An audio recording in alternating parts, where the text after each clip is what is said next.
challenges.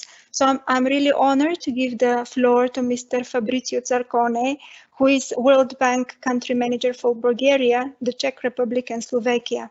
He holds a PhD in Management Sciences from ISEIT, Escuela Superior de Administración y Dirección de Empresas, as well as Masters in European Economics and Law.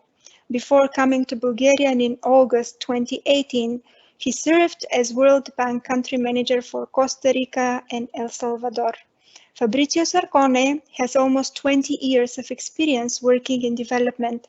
He worked in the Middle East and for Sub-Saharan Africa, where he had the opportunity to collaborate with the supervision of the portfolio of projects in Kenya, Rwanda, and the Comoros Islands. So, Mr. Zarcone, it's up to you to share your presentation. The floor is yours. Thank you very much. Thank you very much to everyone. It is a real pleasure and it's an honor to be part of this panel and to this webinar.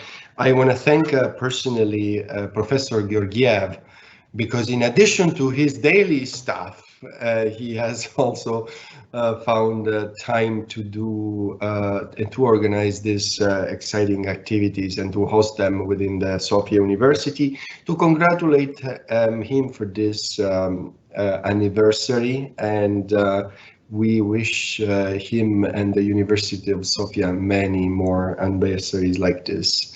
I want also to thank the UNICEF friends, Jane, Sandhya, and you, Ms. Stefanova, as well, for your kind support in these days and for making this a reality.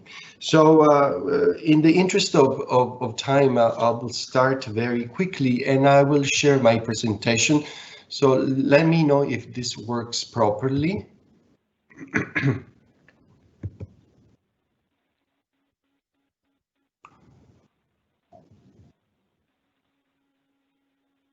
Okay, now we see it. You can make it like a whole screen. Yeah, yes. Thank you so much.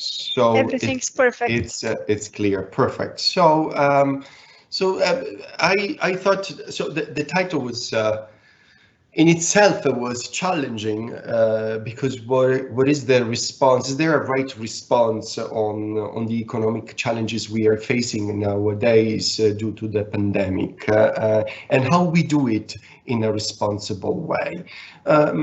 Before going into the nitty-gritty of the presentation, I wanted to share a couple of slides with you just to tell you who is the World Bank, who are the people who work there and how they work there.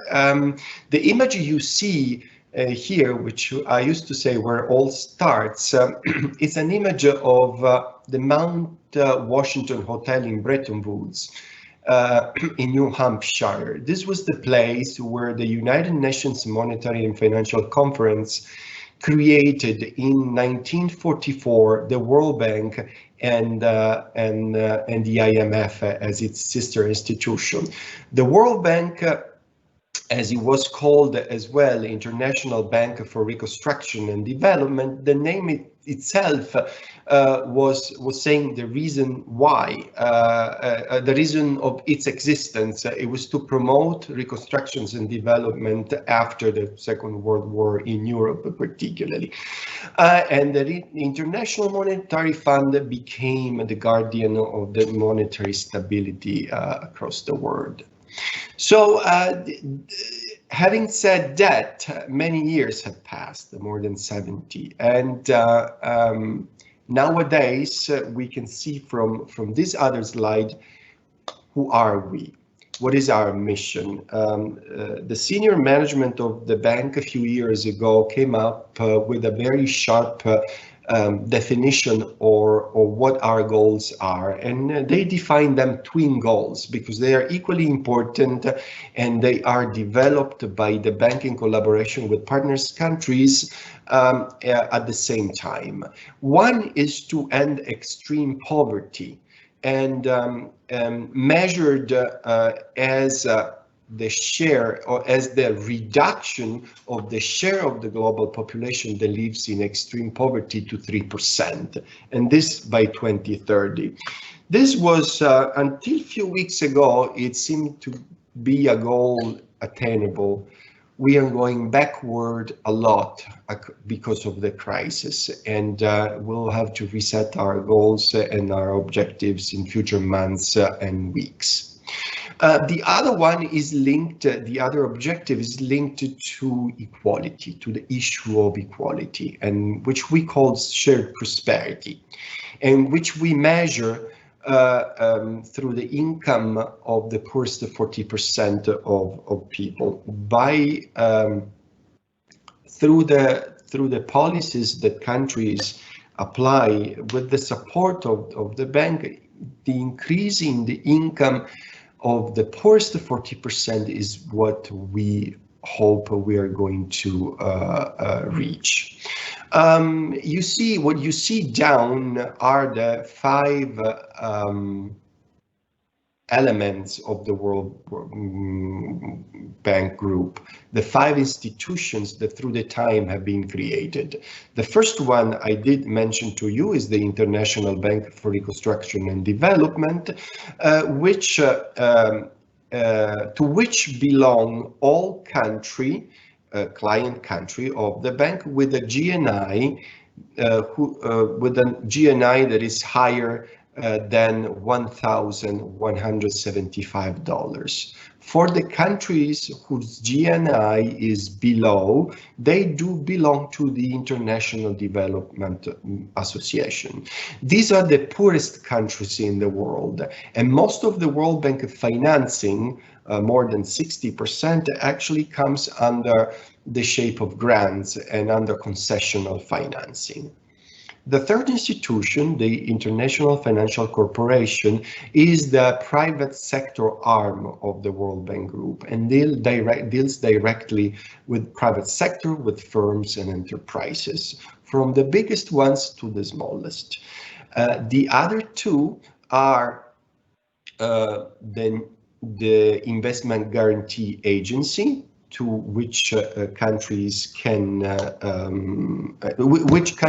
use in case of the need of guarantees, and the Center of Investment Disputes, which can be used, and it's widely used at the international level for disputes related investment operations.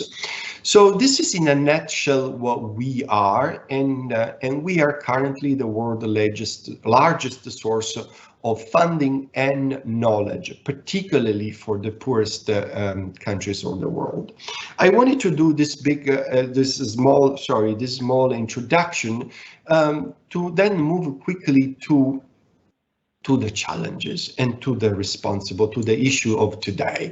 So when we define a series of solutions to this crisis, we need to understand first of what the economic challenges are. What are the challenges that the crisis and the pandemic has created around the world? So usually we describe them, and in the easiest way, during one of the recurrent crises, we describe them as a decline in foreign demand, drop of commodity prices. You see them there: capital outflows, lack of remittances. These are the usual challenges generated by a crisis. But this one is unprecedented and of a completely different nature. So in particular, the social distancing measures that have been applied to curb the contagion have drastically reduced the labor supply and increased dramatically the transaction costs. In addition, those supply chains that were working seamlessly, they immediately break down because of the closure of the countries, because of the closure of the borders. And this can generate easily higher prices, particularly in food, which is a delicate issue for the least developed countries. Another element of today that we see is which potentially see is that recurrent return of the supply shock. until a final solution is found, which is considered nowadays the vaccine.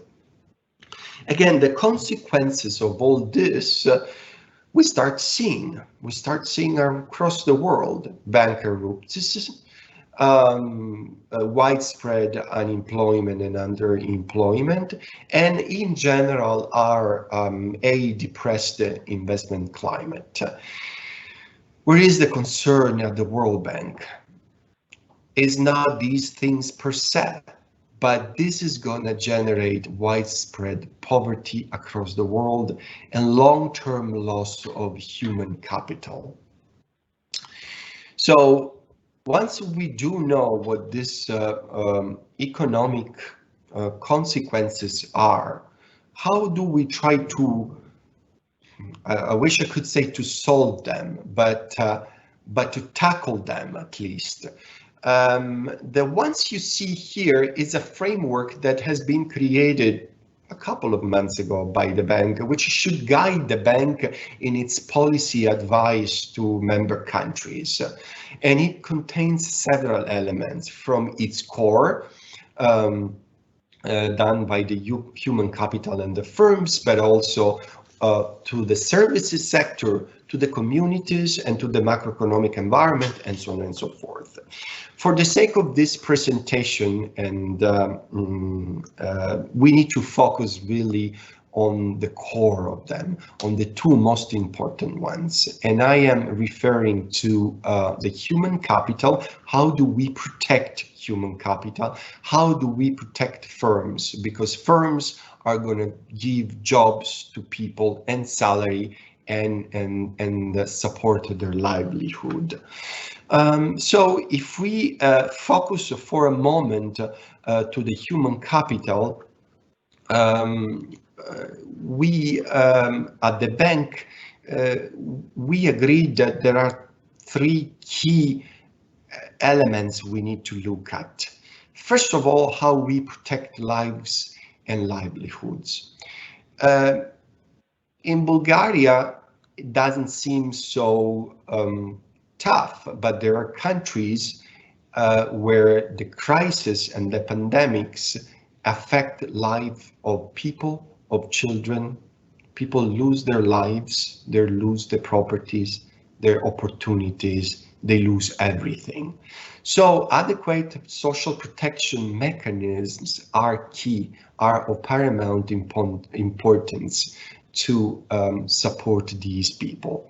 Employment retention mechanisms are others, and adaptation of existing program in order to support livelihood are of critical value in these weeks, in the weeks where the pandemic is hitting us very hard.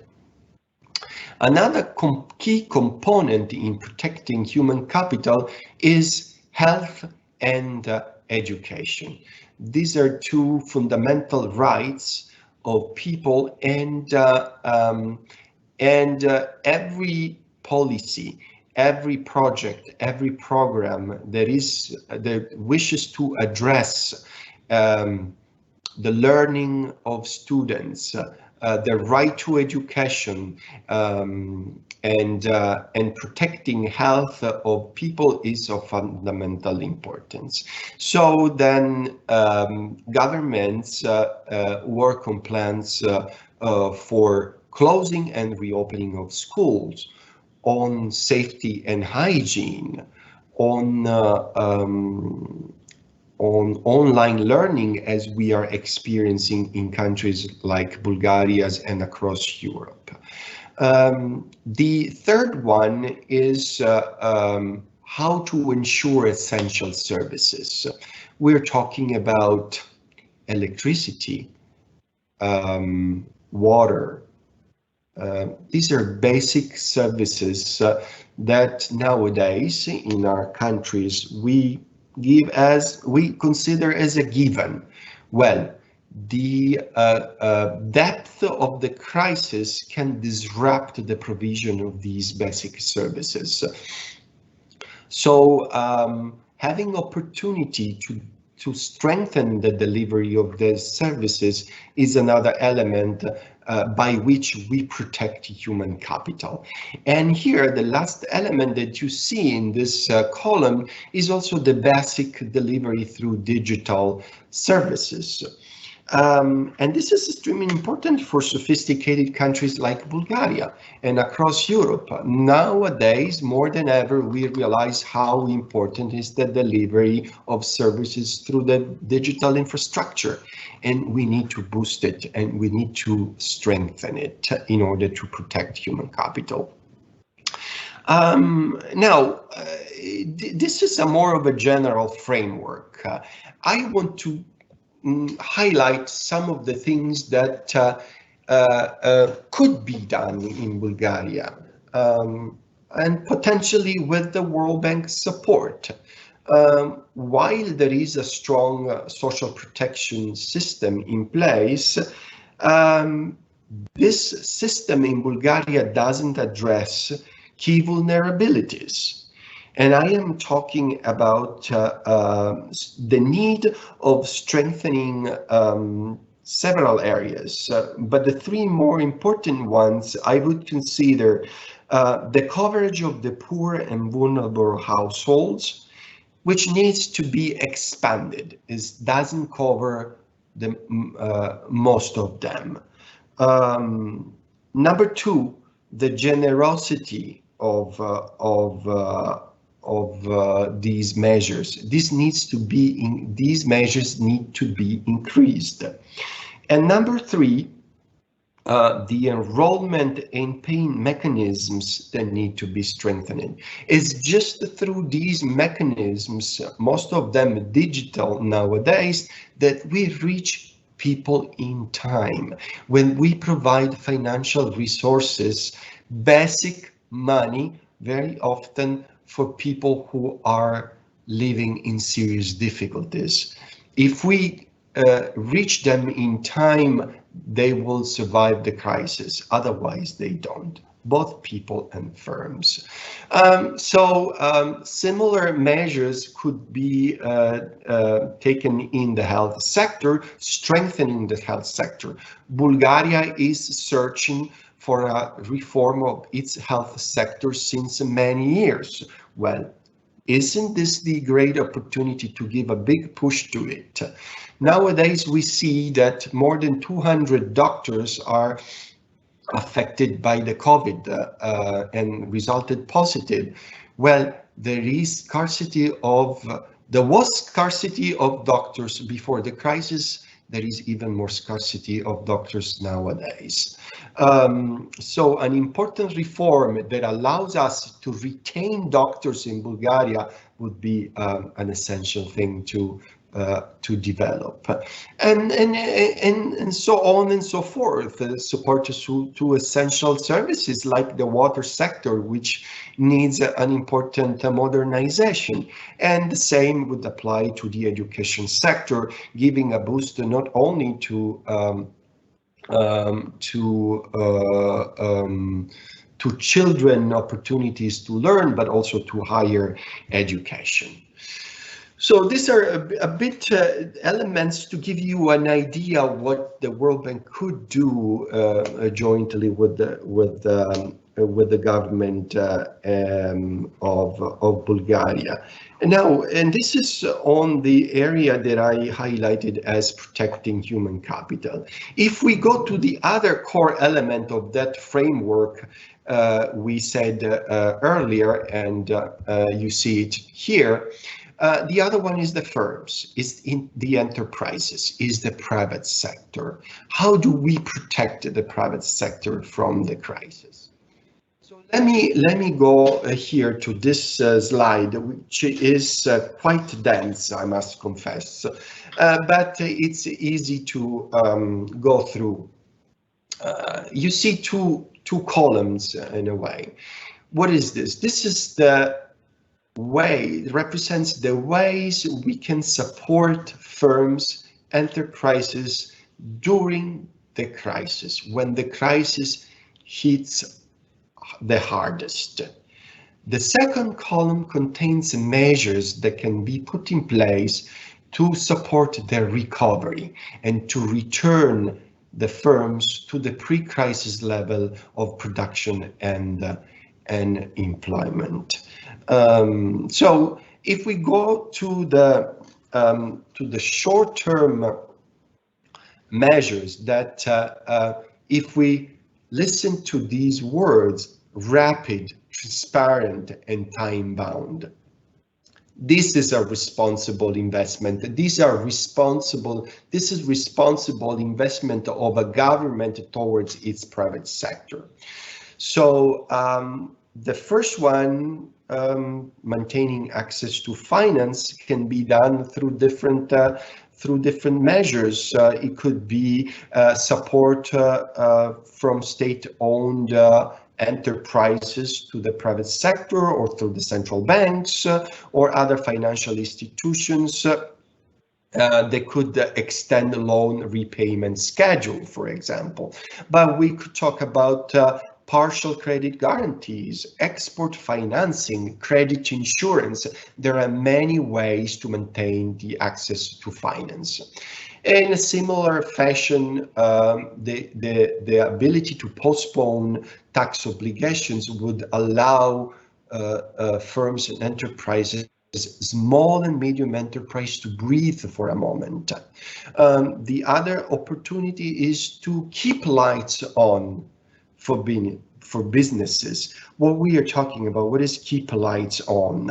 This is the possibility of accelerate payments for public procurement from SMEs, for example, or clearing any arrears from the public to SMEs, but can be also restructuring frameworks to respond to the needs of the SMEs, or direct transfers to them to keep the SMEs afloat during these hardship moments. I think it's very clear the possibility of reducing the cost of intermediate inputs and final goods, and also the final that you see the support of systemically important firms.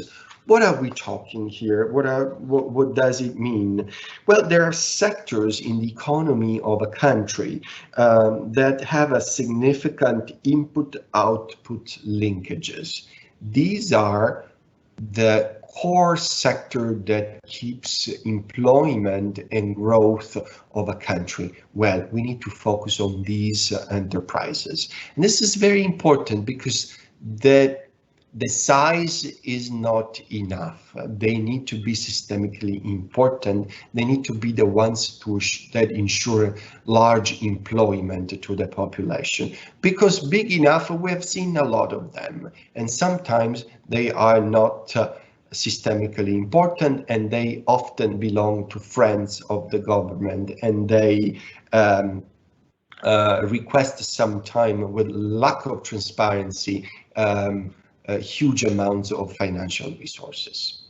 So if we move then from one phase, that is managing the hardship of these weeks, this is what we have been facing nowadays, to the longer term, to the medium long term, what can we do as government, as financial institutions like the World Bank? What can we do to support firms to face the future? These are examples here because there are many measures and there are many activities that can take place. But the restoration of credit flows is probably one of the most important. We are talking, for example, about SMEs credit guarantee schemes, but also ways to exploit the capital markets and pooling financing for SMEs, but also for larger enterprises. We're talking about the reactivation of the trade flows and value chains. No more barriers. Allow the value chains to be restored. Recalibration of tax incentives. What are we saying? During the crisis, we used the tax incentives for a certain purpose, which was survival, which was coping with the contagion. Now we should promote tax incentive for medium-term, for long-term investment. Similar thing with the fiscal support. Let's move from emergency measures to measures that create, that support the job creation. And so on and so forth. The clearly revamping and create SME support programs is what we have been doing in many countries for many years. Well, the crisis is the opportunity now to push productivity of these enterprises and ensure long-term employment for the people in the country. So it seems a long list, but it's relatively simple things that are the ones who will allow the private sector to prosper in the future, to overcome the crisis, and to prosper in the future. If we move to this slide here, I am taking just a few examples on what, among the different measures that we considered in the earlier slide, what could we do in Bulgaria? Bridging financing through credit enhancement is basically applying partial credit guarantee schemes to guarantees, for example, reschedule loans, or having credit lines that provide additional financing to allow enterprises to keep going. In the bank, we can do it either through credit lines, but also to loan guarantees. The intervention of the International Financial Corporation to provide support through technical assistance, but also providing liquidity to enterprises could be another possibility. And then there is the whole knowledge agenda. We have been hit by a crisis which was so unknown. Well, in order to implement policies, in order to invest in a responsible way, we need to have analytical study, analytical support, analysis, and technical assistance that give us proper answers. In the same way, the science is helping us facing the crisis. Proper scientific and analytical support can help us in making the right economic choices. Other issues that are needed in Bulgaria are related, for example, to the Insolvency Framework. How do we strengthen it? Well, the World Bank has been providing to many countries support to strengthen the Insolvency Framework in order to guarantee the survival, particularly of medium and small enterprises. And finally, what we said earlier, digitization. Bulgaria has a very vibrant not only private sector, but IT community. The IT community could be an extremely valid ally to produce this digitization of the government to business service delivery that is sought since long time, that we need since long time to make Bulgaria more productive. And we have the basis, but we need to put extra efforts on that.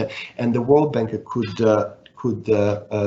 provide important support in this, either through public investment, for example, providing that infrastructure that is needed, but also through innovation challenges, designing them, financing them, and with the more traditional technical assistance. So you see that many things are possible to allow us to face in a transparent manner the crisis and to make the best use of every single euro or leva in order to have transparent investment in Bulgaria. And this is something we will need to think more and more in the upcoming weeks. Let me give you a very quick overview of what's going on in Europe. This slide is showing the measures that have been used by several European countries throughout the European Union, but also in Central Asia. This is a categorization that we do at the World Bank. Our department includes Europe, but also Central Asia, and that's so an aggregated analysis. You can see very easily that as it's happening in Bulgaria, most of the support is concentrated in debt finance support, 33%, and in employment support. And this is clearly, particularly on the employment side, the way to reduce the bleeding, as we say. So wage subsidies, subsidies from employee sick leave, support to self-employed people are the ones who will ensure the livelihood or the employees. And the debt finance is helping to keep afloat the firms. There is more to do. There are many other measures, but these seem to be the most used ones, the most widely used ones. Every country has its peculiarities, and clearly the right mix is decided taking into account the macroeconomic situation, but also the political and social situation of each of the countries. This is a final slide that wishes to a bit to show you what we have done in these months to ensure that the projects and programs of the World Bank are used in a responsible manner. I want to remind everyone that the World Bank has an extremely strong procurement system that allow it to keep track and monitor the effectiveness of the projects, and also to make the best use of the money that has been provided to a government. On the right side, you see a list of projects that have been recently approved by the World Bank board across many countries in Europe and Central Asia. But on the left side, you have 3 examples of our neighbors. Not more than 2 weeks ago, we approved an almost $100 million project for North Macedonia to strengthen their health systems, to allow the country to detect and treat cases, and to mitigate through social protection systems the social consequences of the pandemic. In Turkey, we have also, and no more than 2 weeks ago, also approved $100 million operation that is targeted to the management and treatment of the disease, particularly through the purchase of medical equipment and supplies for patients in intensive care.